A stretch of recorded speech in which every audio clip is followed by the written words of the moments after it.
को स्पेस के काले अंधेरे में बाहर फेंक देते हैं, मगर लकीली दोनों को हार्ट ऑफ गोल्ड नाम का स्पेसशिप आकर बचा लेता है और हम देखते हैं कि इस स्पेसशिप में कोई और नहीं बल्कि जेफर्ड होता है जो ट्रिलियम को लेकर गया था। जेफर्ड भी एक एलियन होता है और फोर्ड का कजन होने की वजह से फोर्ड उससे मिलकर काफी खुश होता है। साथ ही में हम ट्रिलियम को देखते हैं जो पार्टी से अब तक स्पेस ट्रेवल कर रही होती है। ट्रिलियम आर्थर को देखकर काफी खुश होती है और साथ ही पार्टी से अचानक चले जाने के लिए आर्थर से माफी मांगती है और वो बताती है कि वो जल्द ही पृथ्वी पर वापस आकर उसको कॉल करने वाली थी, जिस पर आर्थर उसको पृथ्वी की प्रेजेंट कंडीशन के बारे में बताता है कि पृथ्वी अब पूरी तरह से तबाह हो चुकी है। तभी अचानक टीवी पर खबर चलने लगती है कि जेफर्ड नाम के एक एलियन ने हार्ट ऑफ गोल्ड नाम की एक स्पेसशिप को चुरा लिया है। ये पता चलते ही वाइस प्रेसिडेंट स्टेलार अपने बाकी टीम के साथ स्पेसशिप को ढूंढने के लिए निकल जाती है। इधर जेफर्ड सबको बताता है कि उसने स्पेसशिप मखाता नाम के प्लेनेट पर जाने के लिए चुराया है, क्योंकि वहाँ एक ऐसा जायंट सुपर कंप्यूटर है जिसका नाम डीप थॉट है और उसे हर चीज की नॉलेज है। फोर्ड का कजन सबको एक एंशिएंट रिकॉर्ड दिखाने लगता है। वो बताता है कि करोड़ों सालों पहले एलियंस की ऐसी प्रजातियां थी जो उस डीप थॉट के पास चले गए और उन्होंने उससे इस ब्रह्मांड की रचना की और जीवन के रहस्य के बारे में जाना, जिस पर कंप्यूटर ने उनको बताया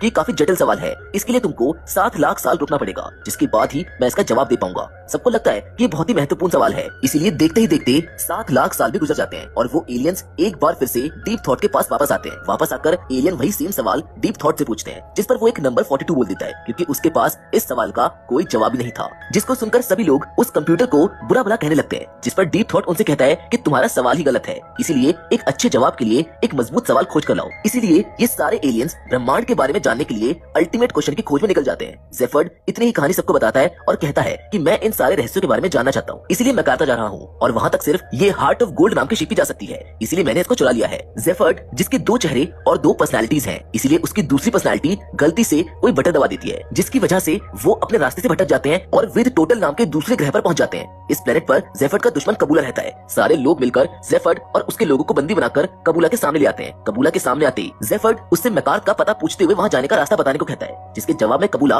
उसके सामने एक डील पेश करता है, जिसके अनुसार वो रास्ता तो बताएगा, मगर उसके बदले उन्हें उसके लिए एक पॉइंट ऑफ गन आनी होगी। दरअसल इस गन के इस्तेमाल से वो किसी का भी माइंड रीड कर सकता है और ऐसा ना करने पर वो सबको हमेशा के लिए बंदी बनाकर यही अपने प्लेनेट विद टोटल पर रख लेगा। जेफर्ड मकार्था के पते के बदले में उसकी शर्तों को मान लेता है, मगर कबूला गारंटी के रूप में उसका एक सर या फिर यूं कहे कि उसकी एक पर्सनालिटी को अपने पास रख लेता है। चारों लोग वहाँ से जब निकल रहे होते हैं कि तभी रोमेंस आकर हमला करते हुए ट्रिलियम को कैदी बनाकर अपने साथ ले जाते हैं, जहाँ अजीब अजीब प्रकार के एलियंस को देखकर ट्रिलियम काफी डर जाती है। जबकि दूसरी तरफ ये तीनों लोग ट्रिलियम को छुड़ाने के लिए जेल चले आते हैं। वहीं जेल में कैद ट्रिलियम को मालूम चलता है कि अर्थ को डिस्ट्रॉय करने का ऑर्डर प्रेसिडेंट ने दिया था। दरअसल ऑटोग्राफ समझकर उन्होंने एक पेपर पर साइन कर दिए, जो कि अर्थ को डिस्ट्रॉय करने के लिए एक ऑर्डर पेपर था। ये सब जानकर ट्रिलियम को काफी गुस्सा आता है, मगर अभी वो कुछ कर भी नहीं सकती। दूसरी ओर तीनों लोग मिलकर ट्रिलियम को छुड़ाने की कोशिश करते हैं, लेकिन शुरुआत में तो उनको परमिशन ही नहीं मिलती, बट जैसे तैसे वो लोग उसको छुड़ाने में कामयाब हो जाते हैं। चारों लोग जल्द से जल्द मैकार्था के लिए निकलते हैं, मगर वाइस प्रेसिडेंट को भी पता चल जाता है